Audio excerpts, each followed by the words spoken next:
যেতিয়া মানুহে মনত থকা সম্পূৰ্ণ কামনা ত্যাগ কৰি দিব, তেতিয়া আত্মাৰ পৰা আত্মাতেই সন্তুষ্ট হৈ যাব।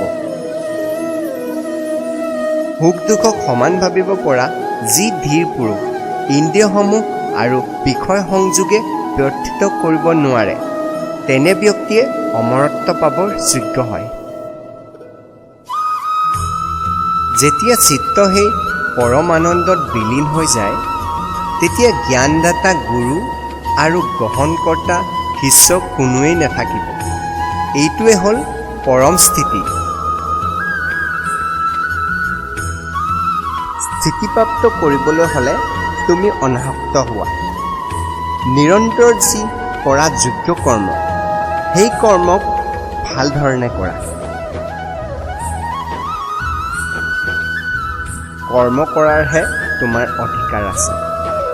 এনেকৈ ভবা যে ফল নায়েই, ফলৰ কামনাও নকৰিবা।